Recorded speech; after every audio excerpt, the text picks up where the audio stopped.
Welcome pole to H S official team year. अच्छा students, आज हम बात कर लेते हैं चैप्टर नंबर 8 की एम्ब्रियो की लैंगमैन से। तो पहले जितने भी चैप्टर की वीडियोस हैं वो आपके साथ शेयर की गई यूट्यूब चैनल पे, तो आप उनको देख सकते हैं वहाँ से। तो स्टूडेंट्स, आप में से जो भी इस चैनल पे न्यू है काइंडली चैनल को सब्सक्राइब कर ले ताकि अगली आने वाली जितनी भी वीडियोज़ हैं वो आपको मिलती रहें। तो स्टूडेंट्स, आज हम बात करेंगे इस चैप्टर के बारे में, चैप्टर 8 के बारे में, जिसका नाम है थर्ड मान टू भारती। स्टूडेंट्स, ये बहुत इंपॉर्टेंट चैप्टर है। तो इसमें से अगर आप यूनिवर्सिटी क्वेश्चन अगर बनते हैं, 2 यूनिवर्सिटी क्वेश्चन बनते हैं या 3 बनते हैं, तो इसमें से लाजमी एक यूनिवर्सिटी क्वेश्चन बनता है। तो इसको आपने इस वे से करना है कि आपको ये अच्छे से याद हो, इसकी एक एक चीज़ का पता हो।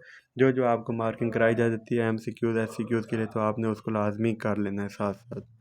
तो अगर हम बात करें डेवलपमेंट ऑफ फीटस की, तो उसमें आपने फीटल ग्रोथ, इसको आपने रीड करना है, CRL CHL, इसके बारे में पता हो, ये सारा के सारे रीड कर लें। जस्ट ये जनरल चीज़ें हैं, आपने इनको ऐसे ही याद करना है। मंथली चेंजेस का आपने स्टूडेंट्स इसको रीड कर लेना, थर्ड मंथ पे क्या हो रही है, सारी चीज़ें जस्ट रीड करने के लिए, ताकि आपके MCQ पॉइंट्स के पॉइंट ऑफ व्यू से क्लियरेंस हो जाए। इसके बाद स्टूडेंट्स, ये भी सारा का सारा portion MCQ point of view के लिए इंपॉर्टेंट है। जो SCQ पॉइंट ऑफ व्यू के लिए वो मैं आपको बता देता हूँ। इसके बाद स्टूडेंट्स, हम बात कर लेते हैं इसकी कि ये आपने रीड कर लेना है, MCQ पॉइंट ऑफ व्यू के लिए रीड कर लेना है इसको, कि इसमें से कौन कौन से MCQ के कौन से वीक पे बनते हैं। तो ये आपने वीक वाला ही करना है, लाजमी कर लेना है यहाँ से। अब हम बात कर लेते हैं स्टूडेंट्स इसमें टाइम ऑफ बर्थ के बारे में। टाइम ऑफ बर्थ ये आपने जस्ट रीड करना है MCQ के लिए। SCQ ऐसा इसमें से कोई नहीं बनता, जो इसमें से SCQ बनता है। इसमें से स्टूडेंट्स जो SCQs बनता है वो आपका ये बनता है IUGR के बारे में पता हो, या आपसे क्लिनिकल टाइप क्वेश्चन आपसे पूछा जाता है, तो IUGR का पता हो आपको कि ये क्या होता है, इसके बारे में पता हो सारा। और इसके बाद बार्कर हाइपोथेसिस को जस्ट आपने रीड कर लेना है, और IUGR के कॉजेटिव फैक्टर भी आपने करने हैं कि कौन कौन से वायरसेस होते हैं, कौन से, सब कुछ आपने रीड करना है। इसकी क्लिनिकल साइंस सिम्टम सारा ये आपसे पूछा जाता है स्टूडेंट्स, ये बहुत इंपॉर्टेंट टॉपिक है इसका। इसके अलावा फेटल मेम्ब्रेन और प्लेसेंटा, प्लेसेंटा बहुत इंपॉर्टेंट है, आपने इसको लाजमी करना है। प्लेसेंटा की स्ट्रक्चर, चेंजेस इन ट्रोफोब्लास्ट, ये आपने करना ही करना होता है, ये आपसे पूछा जाता है। इसके बाद स्टूडेंट्स, अगर हम बात करें, ये आपने सारा रीड कर लेना है। इसके लिए प्री क्लैम्शिया आपसे MCQ के लिए वैवा में, और इसके अलावा यूनिवर्सिटी क्वेश्चन भी पूछे जाते हैं, तो प्री क्लैम्शिया को आपने लाजमी करना है। इसके बाद प्रीक्लैम्शिया में के बाद हम बात कर लेते हैं स्टूडेंट्स, इसकी ना आपने सब कुछ देखना है, प्रोटोनीरिया, और ये इसमें डायबिटीज़ हो रही है, मदर को डायबिटीज़ है, ये सारे कितने वीक्स पे, ये आप यही आपसे MCQ पूछे जाते होते हैं, और ये सारा आपने रीड करना है यहाँ से।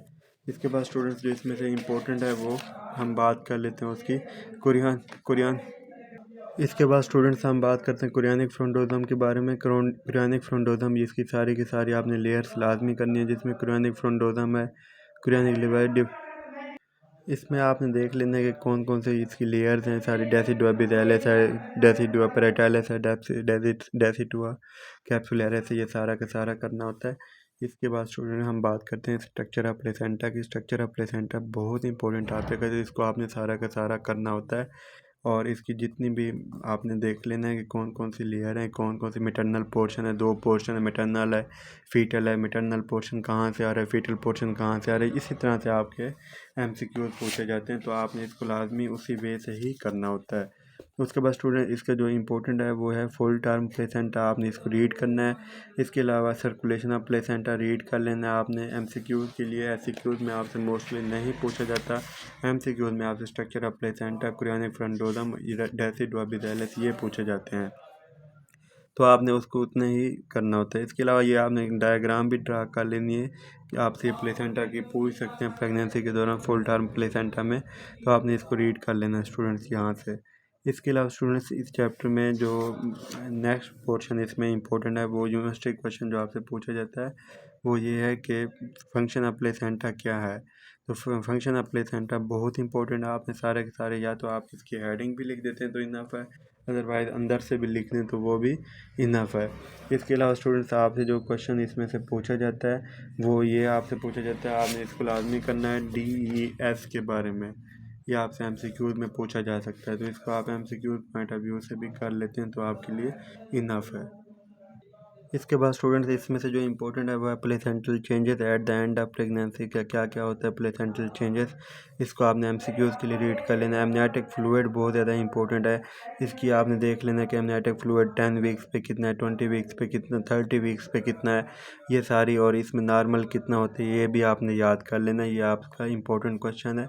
इसके अलावा स्टूडेंट्स इसमें से जो आपसे पूछा जाता है वो इंपॉर्टेंट वो ये है कि एमनियोटिक बैंड का पता हो आपको, फॉल्स नॉड्स का पता हो, रिंग कंस्ट्रिक्शन का पता हो, हेड ये पॉलीहाइड्रोएमनियास एंड ओलिगोहाइड्रोएमनियास। स्टूडेंट्स ये आपसे क्लिनिकल क्वेश्चन बना के पूछे जाते हैं और इसकी वैल्यूज़ भी आपको पता हो कि 400 और 2000 इस तरह से कि आपको ये सारा का सारा पता हो। प्री टर्म का, प्री मेच्योर का भी पता हो कि क्या होता है। ये भी आपसे यूनिवर्सिटी क्वेश्चन पूछा जाता है। और इसकी causes, sign and symptoms students लाजमी करनी होती हैं। साइन एंड सिम्टम्स अक्सर पूछी जाती हैं ओलिगोहाइड्रोएमनियास के एमसीक्यूज में भी और एससीक्यूज और एमसीक्यूज दोनों में।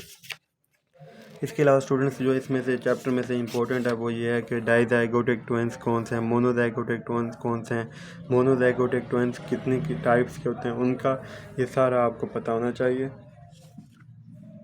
पार्चुरेशन को आप एमसीक्यूज पॉइंट ऑफ व्यू के लिए जस्ट रीड कर सकते हैं, एससीक्यूज के लिए इतना इंपॉर्टेंट नहीं है। इसके बाद स्टूडेंट्स आपको इसमें से पता होना चाहिए वैनिशिंग ट्विंस कौन से होते हैं, ये पता हो आपको कि वैनिशिंग ट्विंस कौन से हैं, और ये सारा इसके बारे में यहाँ से आपने इसको रीड करना है सिर्फ। और ये आपने लाजमी डायग्राम्स देख लेनी है कि थ्रैको पेगस कौन सी है, पैगोपेगस कौन सी है, क्रेनियोपेगस कौन सी है, ये सारी की सारी आपसे इस तरह से पूछी जाती हैं। अंदर से रीड कर लेना इसके बारे में। और इसके बाद स्टूडेंट्स मैंने आपको पहले भी बताया हुआ है कि समरी लाजमी रीड करनी होती है। समरी के अंदर से आपके एमसीक्यूज बनते हैं मोस्टली, तो आपको अटैम्प्ट करने में, एमसीक्यू अटैम्प्ट करने में हेल्प करते हैं। इसके बाद स्टूडेंट्स आज जो जहाँ तक हमारा ये 3 वीडियोज़ हमारी बन गई हैं इसके ऊपर, एम्ब्रियो के ऊपर, जिसमें हमने चैप्टर 1 चैप्टर 2 से लेके चैप्टर 8 तक कवर किया है। तो आप में से अगर किसी ने लास्ट वीडियोस नहीं देखी तो वो काइंडली पीछे यूट्यूब चैनल में दी हुई है, आप प्ले लिस्ट खोल के देख सकते हैं वहाँ से। तो आप में से काइंडली जो भी इस चैनल पे न्यू है तो वो इसको लाइक कर ले, सब्सक्राइब कर ले चैनल को, ताकि अगले आने वाली जितनी भी वीडियोज़ हैं वो आपको मिलती रहें। और आप में से किसी का भी कोई क्वेश्चन हो, किसी टॉपिक पे वीडियो चाहिए हो, तो वो आप इनबॉक्स भी कर सकते हैं और इसके अलावा कमेंट्स भी कर सकते हैं, तो आपको उस पर वीडियो बना के दे दी जाएगी। Thank you. अल्लाह हाफ़िज़।